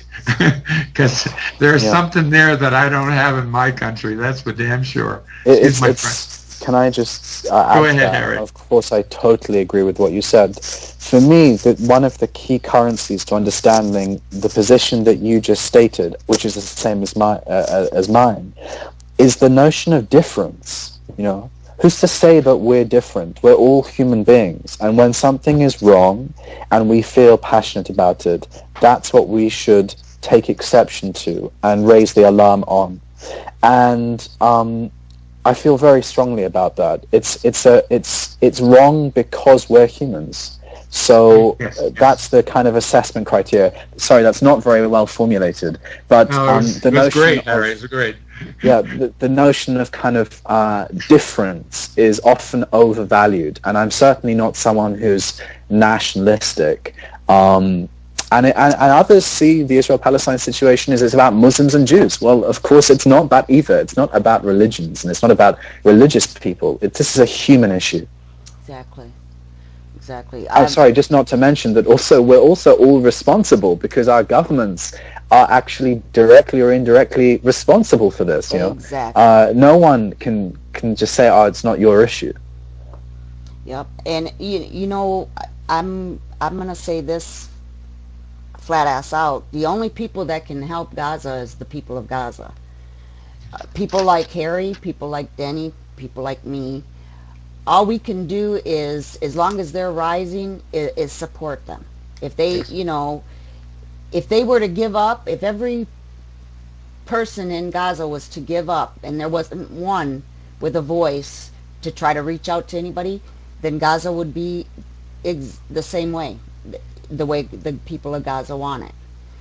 As long as there are people in Gaza who are saying that we don't want to live this way and they need support, my ass is right there standing 2 feet firm, as short as I am. And if I get knocked down and somebody could pick me up.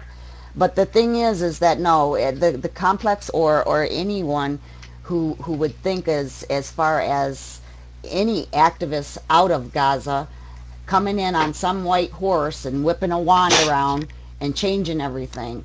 No, that's not going to happen. What's going to happen is Gaza's going to be changed the way the people of Gaza want it to change.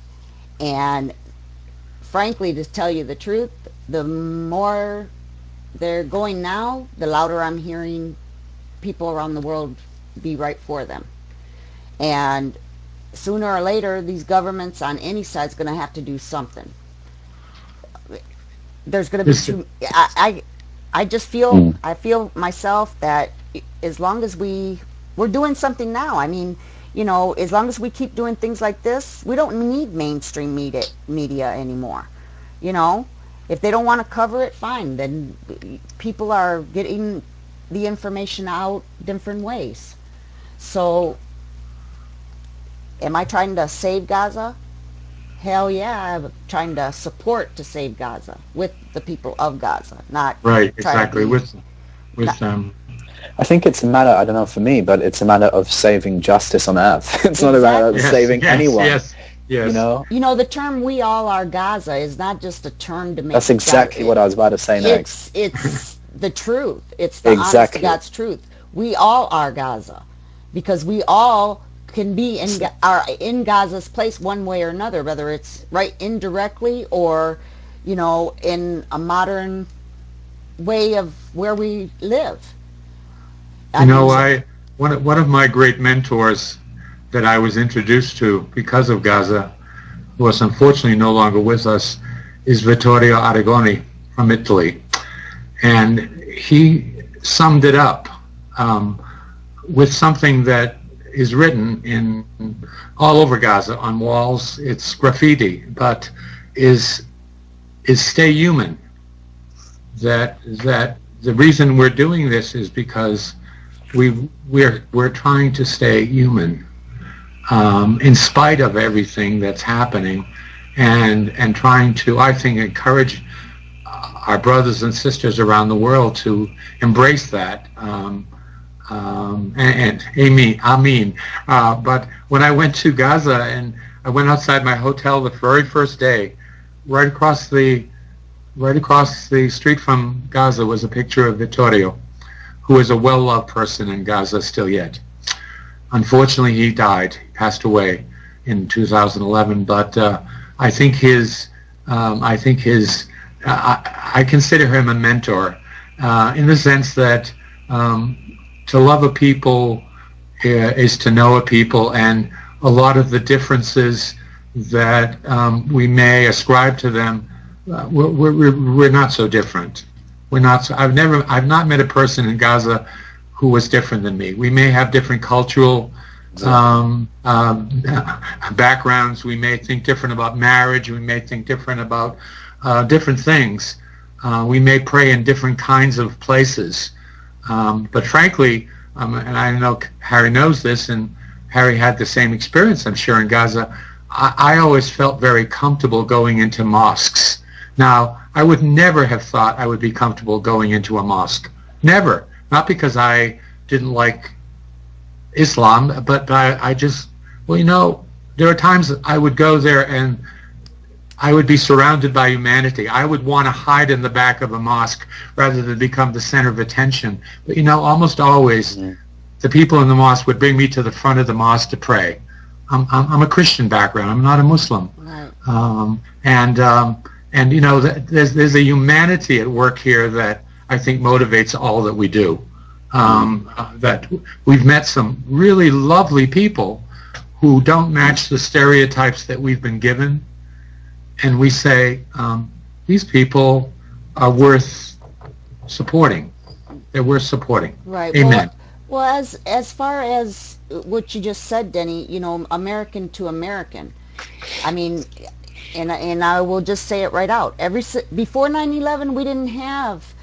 I mean, people would say, yeah, that's not a good religion or whatever, but we never had before 9/11. The bias and the arguments and the disrespect and hatred towards religions until after 9/11. Yeah. And this was built on, not from the people, this was built on from our government saying that was a terrorist group, they were Muslims, so all Muslims are bad. And that's the kind of shit that our government gave to Americans. And for 12 years you get Americans that's how they feel. I'm back at home and I am Muslim, and I've had people tell me, Americans, that they were going to come from Arkansas and come kick my ass and bring the bikers to beat my ass, and I'm like, okay, here's my address,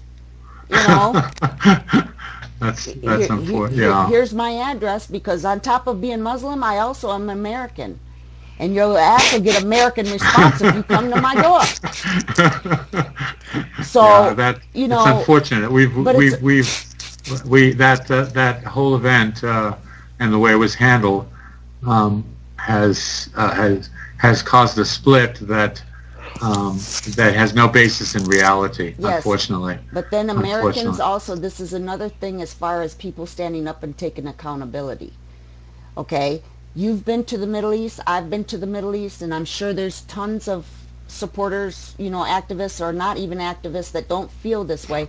And if, how can I say it, a practice what you preach kind of thing?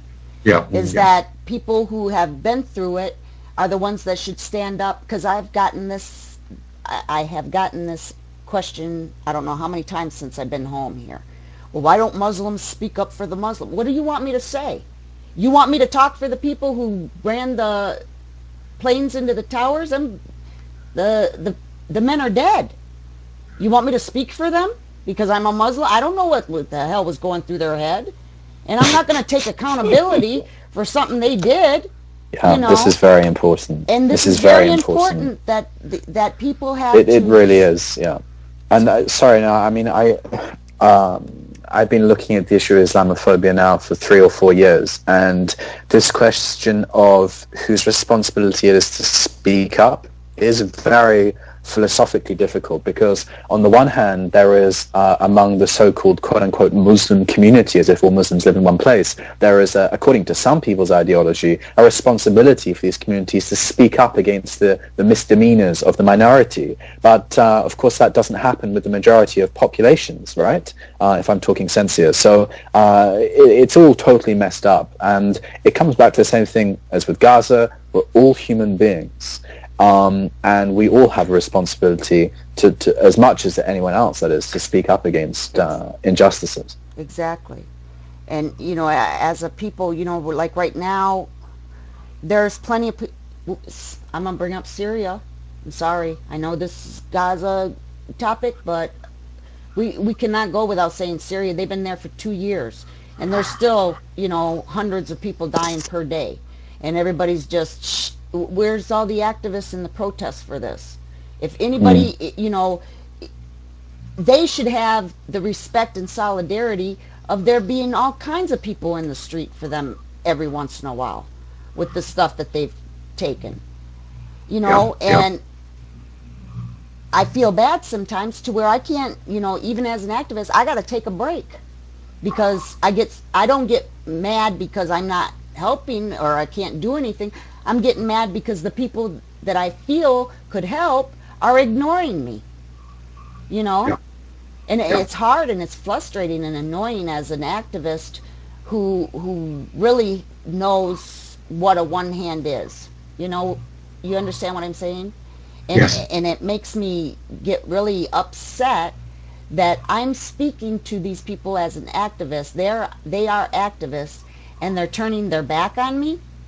That's being a hypocrite, actually, on their part, because they're gonna, and then 2 weeks later they come and tell me, oh, well, we got this going on. Well, sorry about your luck. I'm over here on Syria, you know, or I'm over here on Palestine. It's just we need to figure out some kind of formula to get people united. Even if you don't agree, at least listen. If you don't think it's your business, that's fine. At least take a listen. Because it might come up in a conversation with somebody else, and you could say, oh, well, this is what I knew, you know, or this is what I found out, this is what I heard. Or even if you listen to me, you can tell the person and direct them to me, you know. So it's a sense of people communicating and accepting, or at least listening to each other, is what I would say. So Syria is an overwhelming situation for me sometimes. I do focus on Gaza, not because I don't think that the Syrian crisis is absolutely atrocious, inhuman, but it is more than my head can wrap around sometimes. All the deaths, especially of the children. I've read reports in the last few days of whether they're true or not. I cannot vouch for yet, but attack on town not far from Damascus where children were thrown out the windows of their buildings. Now, I hope that that wasn't true. We're dealing with some real heavy-duty issues with humanity here. I don't think we can't solve all of those, but there's some things happening there that for us to be totally silent in the West is really challenging to me. Personally. Yeah, me too. It's the same as with you, Denny. Another thing which I find headbanging against the wall-ing is that people want to blame someone, and they're somehow, often some people, they always have to politicize everything and almost cannot meditate just on the humanitarian crisis. And with Syria, when things are so tangled and complicated and dark, I see among people who are sympathetic for the Palestinians 100 different positions among those people towards the situation in Syria. I don't know how one can do effective advocacy for Syria without, in a way, a revolution in how people see it, because things have just got so twisted there's and no messed way. up. Yep, there's no way to break this now unless there's violence to fight violence. Now, I agree with you on that. Because it's gone too long. It's over 2 years now. There's nothing going to break that up unless there's violence, because there's too many different groups in there now, for one. Nobody knows who the hell's who. That, and they're all fighting each other, you know what I'm saying? It's going to take a country to go in there and split it up. It's just like two little bully kids that are stubborn and won't quit fighting. That's how I feel about it. I feel it's going to take violence to stop that violence in that country. Yeah, the United Nations, I don't think, wants to touch it. Unfortunately, the United Nations hasn't really touched Gaza. They have issued 200 plus documents criticizing Israel, and they've not been listened to. That's for sure. Yeah.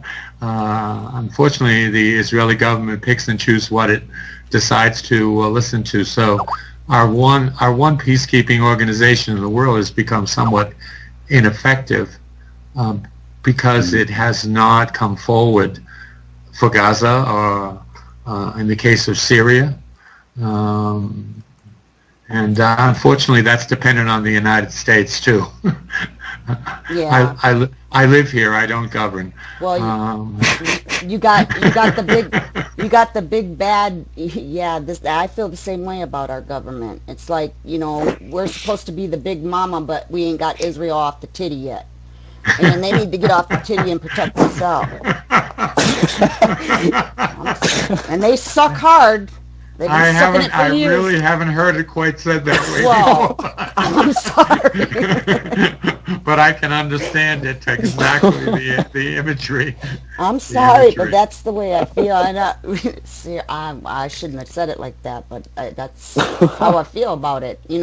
Everybody in the world knows is that the United States is just, a big front for them. But it's like a mama who needs to, quit feeding her kid. They need to buck up a little bit. If they want to go and start arguments and fights and bully other people, then by damn it, when it comes time for them to get their ass kicked, well, you don't go up and call mommy to come save you for the day. Stop picking on people and causing havoc and stick up for yourself.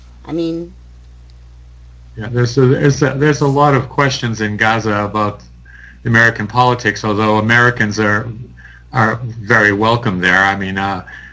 You can't walk down the street in Gaza, especially if you're noticed as an international, and they ask you what nationality you are, and you say, "Well, I'm from the United States." They say, "Oh, we love Americans. We love Americans. We don't like the American government, but we love Americans." That's the way I feel about it. That's the way I feel about it. We love Americans. I say that all the time. I've had people say, "Well, you just hate Jews and you hate Israel," and I'm like, "No, I don't." I'm a Heinz 57. I got Mexican, white, Indian, all kinds of other stuff in me. Probably some Jewish somewhere. Why would I, in my country, to me, I've lived with racism all my life. Why would I be a racist? I says, but the thing is that you can not dislike their government and what they do. And like I said in the beginning, it's not just them. I'm not selfish. I hate them all. I don't like them because they don't, I haven't seen one government yet do absolutely what the people need, within the countries that I've been in over there. And if I'm going to talk on my others, I'll talk on my own too and let them know. That's the thing too. Americans, each country of people need to be able to admit their wrongs in their country and then admit their rights. People who do have a little bit of freedom and rights need to acknowledge the fact that they can be supporters of the ones that are dying and spilling blood to have them freedom and rights. Now, you know, I've had a lot of Americans tell me, well, why don't those people buck up and do something for themselves? Well, didn't you just see, you know, like thousands of them die over in Bahrain? Or, you know, is that not standing up for your people or standing up for your rights? So, all right, guys, this has been great. And we've been on here quite a long time. It's been, I feel, very productive interview. I want to thank you both. I want to thank you both for being on. And maybe sometime, you know, again, you can come on again. We'd love that. And thank you for giving us an that. opportunity to talk about this stuff. Right. I'm absolutely honored. Go ahead. We want to say hello to all of our friends and people in general that tuned in today, especially our friends in Gaza. We love you. That's it. Amen. Amen. Or Amen. Amen. Amen. I'm copying you, Harry. Both times. Okay, everyone, we're going to close Thank here. you so much again. Thank you very much for your hospitality. I'm honored. And all of the listeners and everybody who joined us today, I want to absolutely say that I'm honored to have you all here. Thank you for your support for Gaza. If you're in Gaza now, I want to back up and say what both Harry and Denny have said. We love you, and you're not alone. And as long as you're standing tall and straight and you need the support, we're here. I don't care if I have to jump up in the middle of the night for something, an emergency, if it needs to get out. On this network, it'll be done. This is not mainstream media. I'm just like everybody else. Poor ass broke and suffering just like everybody else. But I know how to use this net and get information out. So if this network is ever needed, it's here. We love you, Dominga. Keep up the good fight. I love you too. All right, guys. Bye-bye. Goodbye. We're concluding. Have a great day, Bye, all. guys. You too. Bye. Thank you.